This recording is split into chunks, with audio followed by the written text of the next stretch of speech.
and we're going to be discussing sexual abuse. Welcome, Kiki and Judith. Thank you. Okay. What is sexual abuse, Judith?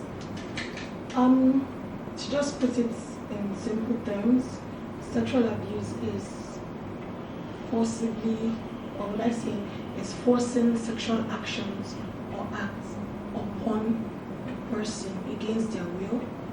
And most people think sexual abuse is just, okay, I want to perform sexual activities with you. It's also engaging in sexual activities with someone who is not able to give you consent, someone who is less than the age of consent, and someone who is not in the mental or physical states of mind to give you consent. I think we brought out the monster from sexual abuse. Rape, that word, rape. People, when you say it comes out very heavy. Actually, it's heavy. It is heavy, right? It comes out very heavy, and it's something that I know that we've had a lot of, even tweets, people being accused of rape, but there's something that I've also noticed: victim blaming. Rape victims, coming out to say, "Oh, I was raped," and people say, "Oh, what are you wearing?" The usual talk. Yeah, like, why does that happen? Why does it happen? Like, why do we victim blame? Well, because I guess the society made it in a way that it is your fault. It's like a man's always right. Like, they'll tell you it's a man's word. So if it's because most thing according to the reports, I think it's UN or so, that in a boy 2 in 10, but in a girl 8 or 7 is abuse. So me coming like, okay, I was raped. So the first thing is, what were you wearing? Why did you go there? It's always why? Not like, let us go, like, okay, it's not your fault, like, it is your fault. What were you wearing? What are you doing there? Your leg in the car, all this type of talk, like, what you that like waka waka. God now blesses you if you have this record of maybe having boys around you. Tell you, now what's the finally get? That is it. So I'm picking from what you said, asking why you were there, what you were wearing. There's this recent discovery of young girls, getting raped by adult men. That's been constant in the society, and I know the Lagos State government is doing something about it. If we can speak a bit about about this situation. The rate of rape in young children, teenagers and kids below the age of 16 or 18 to 16 has taken a really alarming rise. And personally, in terms of Lagos State taking a stance on it, one thing I would say is there is not enough consequences for the perpetrators. I would stand by that any day, anytime, because it's not a Nigerian thing, it's a worldwide thing. Definitely. Abusers would abuse people. It's not a race thing, it's not a gender thing. It's not a culture thing. It's not a culture thing. Abusers abuse. And I feel like if there were consequences, like other countries, stiffer, stronger, more difficult consequences, the level of rape would definitely dive down. Yeah, I think I can remember when I read is it an European country that one of the consequences for rape is chemical castration. Yes. Wow. Yes. Wow. And in countries like that, definitely the rape cases will be Very at bare minimum. bare minimum. What? So I believe. But here in Nigeria, sorry, it takes 5 minutes or less, let me say 10 minutes for a rape to occur. But it takes 3 years for justice to be given. Why Yes. long? Really? 3 years? 3 years 3 years or more. Yes, currently, in the legal history of Nigeria, I think there's been about just 18 convicted rapists. Yes, in the legal history of Nigeria as an independent country. Wow. 18. But every single day you open the internet, every There's- single day, there's one a- blog one, this or one. the other, a 3-year-old is getting raped, 5-year-old, 10-year-old, 17-year-old, 10 different months. ages, So- all less than the legal age of consent. Okay, so we're talking about the problem. Like, okay, you know what?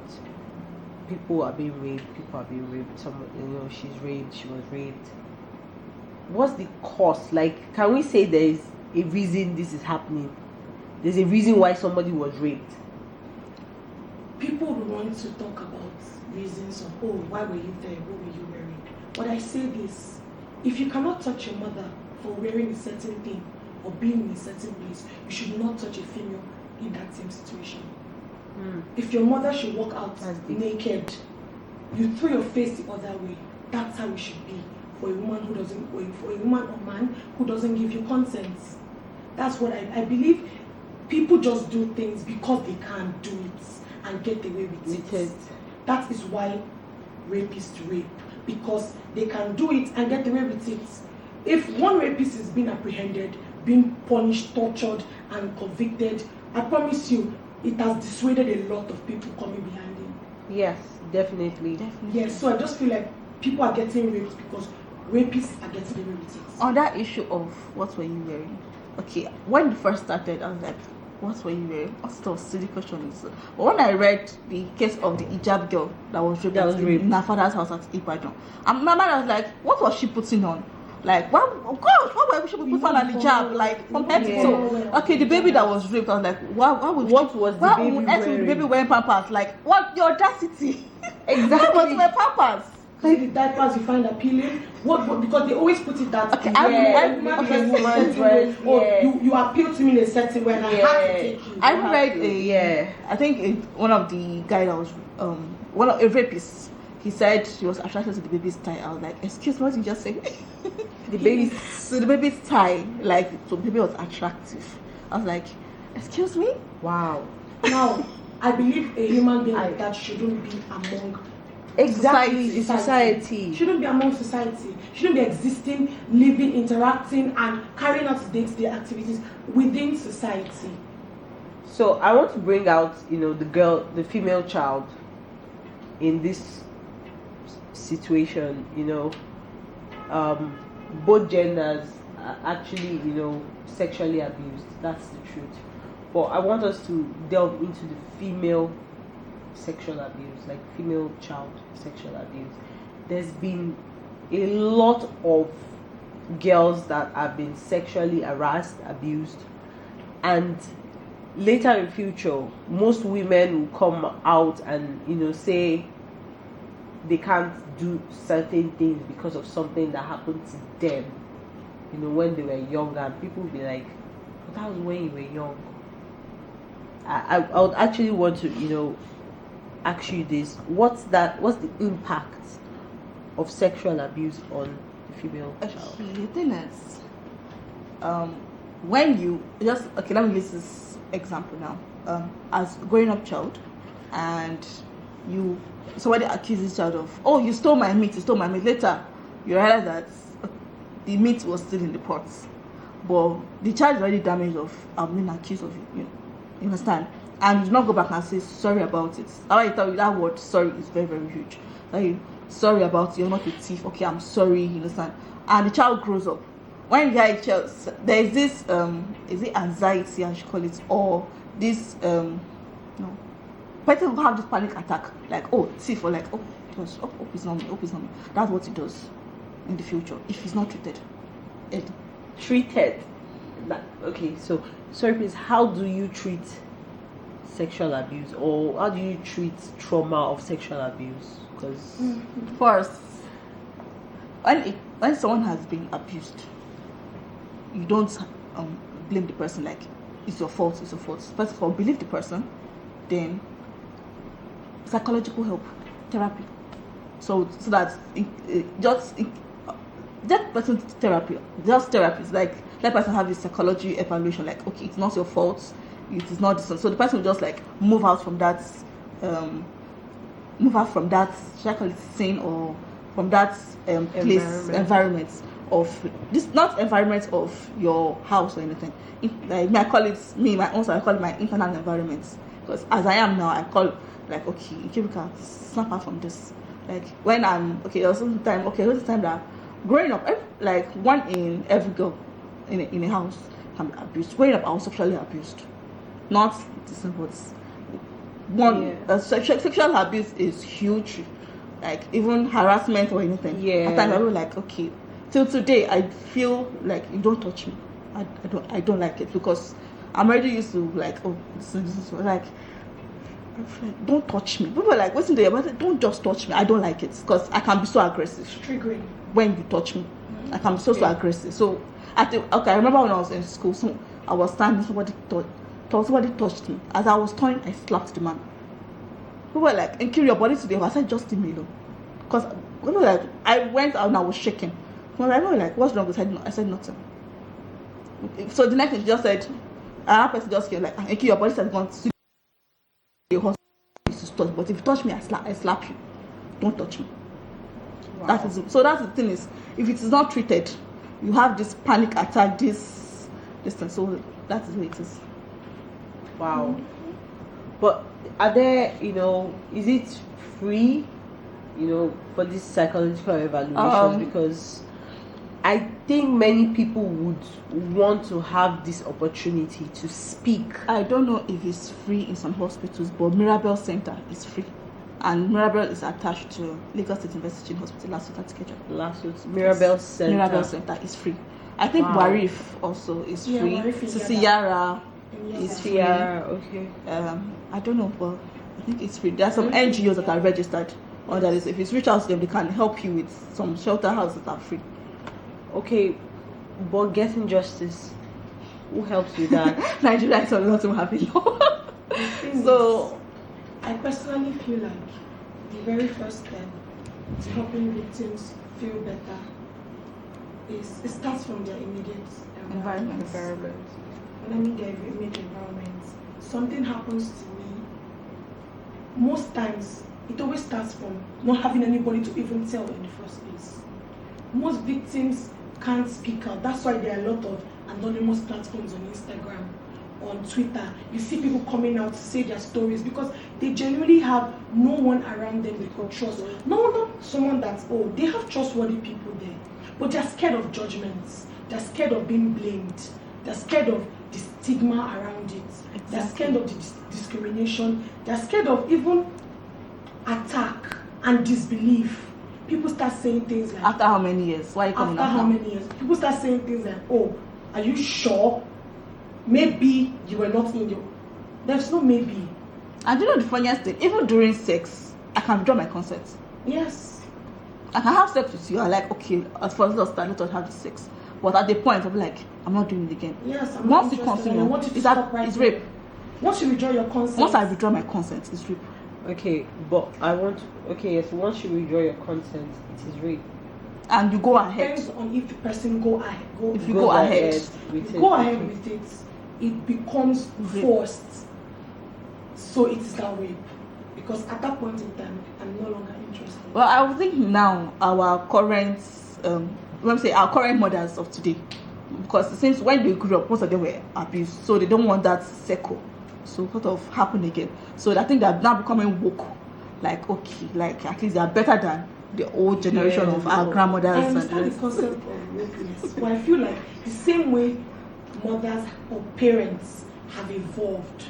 Okay, I was abused and I'm going to try and look out for my child. Yeah. So they don't get to face things I faced.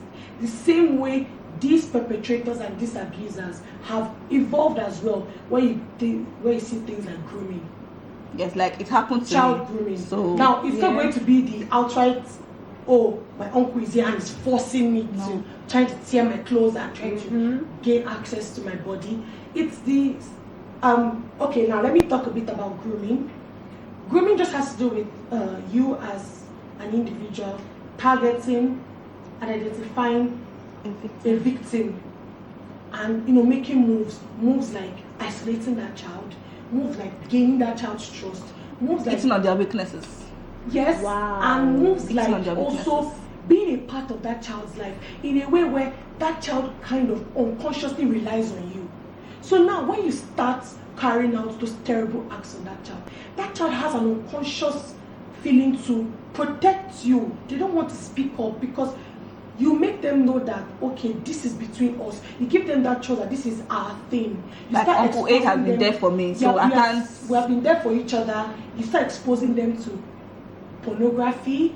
Start making them watch things. Start making them do things in front Even of you. undressing in front Even of a undressing. child It doesn't have is to an be abuse. outrightly penetration or outright rape. You start doing these little things. You see a child doesn't want anybody other person except one particular person, or you see a child who is outgoing suddenly becomes Withdrawn. and the only person Like I want seems around to- me is my abuser. is that abuser. It's what you call it's what you call something like a Stockholm syndrome. Oh yeah. Yes, you understand the concept of Stockholm Yes. syndrome. So it's more or less like you developing a psychological attachment Emotion. to your emotion to your abuser.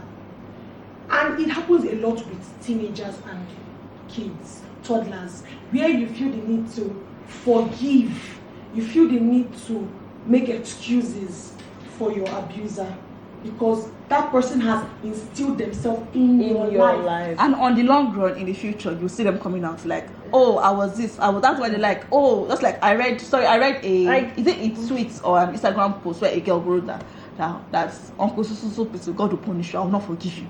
You get like you took away my child. So the girl, when I was not like okay, reading further, when we were asking her what happened, like in a safe space talk, like okay, that is growing up, she was thinking it was a normal thing. Her uncle was giving her ice cream. She was calling it ice cream. Not knowing that man was allowing her to suck his genital. Wow. So Yes. girls like So it wasn't necessarily. So what you just even said now, my own experience, but my parents handled it. So my parents, they're people that they like talking. They always tell us anything that happened, say it, like tell us. So I was growing up, I always used to report every single thing to my lucky. mommy. Somebody pulled my hair, she'll say sorry. Mommy, this. So there was this family friend, my dad's friend. He just started coming to the house, and I was a very, very like friendly person. I would go greet people. So I think they used to call it bebelube in Yoruba, like forward person. So I walked up to him and I was like, hello, my name is Grace, I'm this, and he was like, oh, such a smart child. I can remember so well because he now kept on coming to the house like every time, but he will buy things for my siblings. He will buy more for me. And then he'll tell me, you're a very smart girl, you're very this, and I was really excited. Honestly, I was so happy that Which is normal. somebody I was getting all the attention needed though from my parents, but I was getting more from this man. And then he comes to the house one day and then he says he's traveling to the US and he would like to take me with him. And as a child I was like, I am going to the US. Like they picked me to go to the US. So I want to tell my mom. My mom was like, okay, why would he tell me that? Why would he tell my dad? Like my dad is his friend. Why wouldn't he discuss you did not tell your dad? No, he didn't tell You anybody. didn't inform your parents. He just told me like. So because I was so excited, I went to tell my mom, and my mom was like, oh, okay. I don't know how she reached out to my dad, but thinking it was okay to go back and meet him because my mom was in the kitchen. I was like, okay, I've told you the gist. Let me go back and meet this uncle that buys stuff for me. And funny enough, my siblings never used to stay around whenever he's like around. They just leave, and I'll be the one that'll stay, talk to him. And even right now, he always picked the time that my dad is not around to visit. It's just my mom and the kids, like like my siblings. So there was that same day when he told me about the US and stuff. He told me when I take my measurements. So I was like, okay, this quick, so quick. Sorry, is he a tailor? It's not a tailor. He said when I take my measurement, and then he was like, okay, we'll feed you. Your arms are. And one thing that my mom has always told us, it was something like a song. If they touch your eye, tell me. If they touch your ears, tell me. Don't let anybody touch your head. So I was like, okay, this is not my dad. This is not my mom. This man is touching me. It's weird. And then he wanted to take my measurements. You're not using a tape rule. You're using your hand to take my measurements. And I was a bit like, I'll say I was a bit on the plus size, as you know, as a child, not so fat. But I know I had body. And it was like, your hair is too short. We'll have to retouch it. He was already planning how to dress me, how I'd look like, And then I was like, I'm coming, sir. I want to go and see my mom. It was in the same house, and I walked to my mom and I mommy. So he said he wanted to take my measurements, and then he's touching me like this, he's touching me like that. My mom was like, okay, before I do something wrong, I think I need to reach out to your dad. So she get across to my dad that your friend is here, and he just touched you, like he just did this to your child. See, I don't even know, maybe my dad was downstairs, because it was like immediately my mom told him, I just saw my dad at the door. I'm like, oh daddy, and he just shoved me to one side, went to the man, and he practically threw the man out of the house. And it was like, the next time he sees him in the house, he will kill him. I'm like, my siblings came out and they were like, what happened? What did you do? And I was like, I didn't do anything. I just told mommy that this man was taking my measurement, but he was like touching me. You're saying, your leg is, don't worry, you eat. Turn. Look how skinny you are. Don't worry, your hair is, it was just weird. Of course. So I was practically almost groomed. Yes. In a very, very, so because I was like, okay, for me, I just felt, since I was like, oh, okay, it's gone. No, the only reason why you were able to speak up, which is what your mom made that environment. Yes, that was what we talked about last month. We had a talk about sexual abuse with parents of toddlers and teenagers last month. Yeah, and this was exactly what we talked about. Average Nigerian parents don't really give their children that attention or the freedom to speak. Every time a child comes, mommy say, go away, you're chasing the child away, you're shunning the child. That child becomes withdrawn and doesn't want to tell you anything. Even when something drastic actually happens in his or her lives, they don't want to involve you because you have made them feel like they're not important. Yeah, they created this environment for you to speak up, the kind of safe and secure environment where you felt confident to speak up, even though you didn't quite understand what was going on. You didn't quite understand if it was wrong or good, or you were just genuinely curious as a child, and you're able to still you're able to speak to your parents about it. Like, oh, he touched me this, he did that. That's what a lot of teenagers and toddlers are lacking right now. They don't have that safe space to speak up. Talking about teenagers, something I tell maybe people that I talk to, like, the other one was like, if you don't ask me, I can't tell you anything. But you can say, how many children have you given birth to? I would always speak because, like I always say, I don't have to be married or have kids for me to have an opinion on a particular topic. Yes, I don't believe that. I would always fight. Hold on. I don't see if I don't talk. But I told my one time, I was like, and how many, with all your knowledge, how many have you given birth to? Like, I tell you that I have cousins. I practically raise them. Because one time they call me, I'm the second mommy. Yeah. So I will see what happened to my child for crying out loud, because it is a circle. Like, if you grow up, who knows? So that you can be my cousin's boyfriend or husband. So I'm like, talk about teenagers. If you don't give them that safe haven when they are small, when they are big, they won't tell you anything. They won't tell you. Yeah, I won't that's tell you true. I anything. won't tell you anything. That's very Especially true. when they make a complaint once. And you your don't- reaction, and your yes, reaction. you That first reaction shut always them matters. out. I had a little cousin and I mistakenly hit her bum. And she turned and she said, Mommy, Mommy, Auntie Kosi hit my bum. And the mom grabbed me. I was like, why did you do that? And pulled me to the bathroom. Was giving me like this with her eyes and pulled me to the bathroom. And she said she saw it was a mistake. That she does that to let them know that every time you make a complaint about someone touching you, action will be carried out. That's what she said. She does that so they are confident in her ability as their parents to constantly protect and fight for their rights and their safety. So I just feel like children don't have that, teenagers especially, and with this rise in now they're just teenagers, with this rise in social media and all that, teenagers have like weird they have a platform where older people, older perpetrators, older rapists can access them. And the thing is, grooming doesn't always come from younger age. You could groom a teenager. When you see a lot of teenagers, so I told my younger sister, she's going to be 19 soon. When she was younger, I told her, never you let a man that's older, way older than you, tell you are mature for your age. That's a lie. You're a child.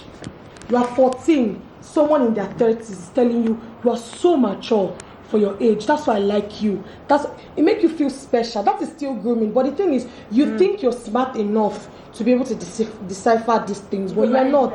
Of my cousin. You are not. If you see this girl, she's taller than I am. She's mature to this. It's when she talks, we think this girl is up to 18. I told her, I just mentioned her and I said, baby girl, you are 12. Let's sink into your age. Yes. You are 12. It's not. I'm not trying to belittle you or anything. I want you to keep that in mind. Okay, I remember went for an event and one girl was like, baby girl, I made the way that let person hear that you are what? 12. I promise you, doing that is not going to stop it. No, I'm saying that. I just made my voice loud, like, and abuses and so the person was like, this one's sister is fire. I work out, and sometimes I wear like maybe a bra, this sports bra, and maybe a cover up, and there's a tiny bit of flesh showing, and then I usually had a man staring at me, and I usually yelled at him, can you face your front and stop staring at me like that? And then what he said was I should dress decently and he wouldn't have to stare at me, that he can do whatever he wants to do if with the way I'm dressed, but he wouldn't do anything to me if I was dressed decently. And I told him to go back home to his parents and tell his mom to make sure she dresses decently.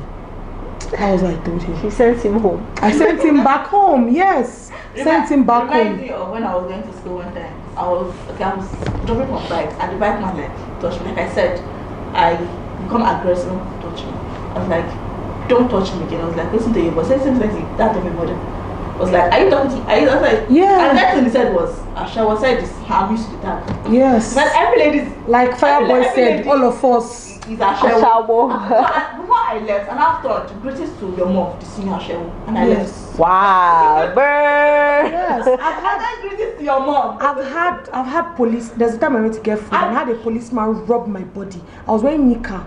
It was early Saturday morning. I took bike to go and buy food from my favorite place. I didn't want to order that money. And I had a policeman rob my body, telling me he likes me.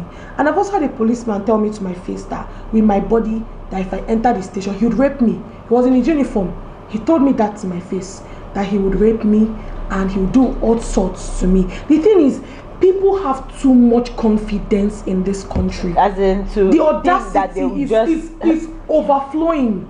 That's my problem I have. I feel like the best way to combat rape, to combat sexual abuse and assault is to have consequences, strict consequences. There are no consequences in this country. Yes, that is why an abuser gets away with whatever they do. Aside that, I believe because it was when I was reading this stations that are into this domestic sexual, and I saw this police station go to family, example, like I need to put trained. They're not trained. They're not trained because I can remember when I read a case where a girl said she went to report and the policeman was like that there is nothing. This is okay. The person that raped her was like a family.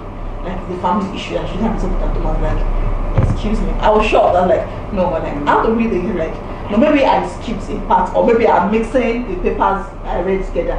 I was like, I read this and I was like, a policeman. Well, and how people now, okay, I now went online reading people's experience, like they go to police station to tell them that is that why they're coming to reports. I said one said a woman shouted at her. Like, what was she doing that she got raped? Yes. I was like, excuse me. Wow. I was like, no, I was Yes. like, people trained. We can actually go on and on and on about, you know, Stories all and these that. stories. Yeah.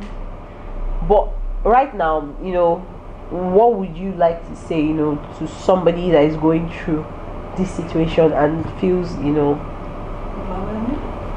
overwhelmed, you know, tired, and it's affecting them? At least to give them some closure, you know. What I'll tell victims or survivors is, I believe you. It's not your fault, and you're strong. Like, it's not your fault, it's never been your fault, and I believe you. Wow, that's it. I'm going to go a bit more hard rather, not harsh. I'm going to go a bit more hard, a bit harder, and say to anybody going through this right now is own it. Own it. With your full chest. Yes, own it with your full chest, because a lot of times in this country, people, these abusers bank on your fear and your shame and your guilt. So I say it, own it. Own it. Nobody can shame me. I am a victim of sexual abuse, and I'll say it anywhere. You can't shame me. You can't shush me. You can't shush me. You cannot shame the shameless. You can't shame the shameless. I am not ashamed. Rather, I feel bad for you, the offender. You can't shame me. You can't make me feel scared. You cannot. I am strong, and I have fought it, and I am fighting to make sure that other people do not go through what I've been through. So I just feel strongly to anybody that is going through this: own that shit. Own it. Be confident, be strong. These people want you to shut up.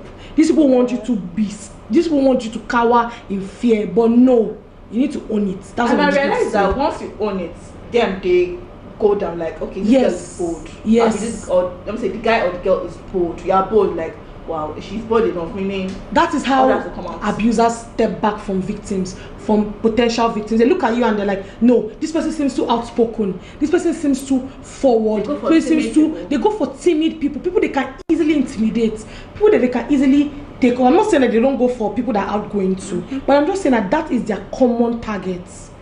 They don't want to see you outspoken. They don't want to know that you have a relationship with your family. They don't want to know you have good friends around you that can support you. They want to know that you are alone. They want to know that you don't talk to people. That is their target. So I just tell people, own that shit. Own it. Be confident in it and be strong.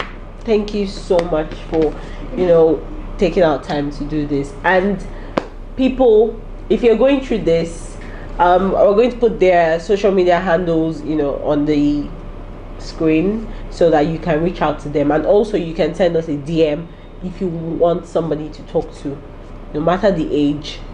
This is a safe space. This is the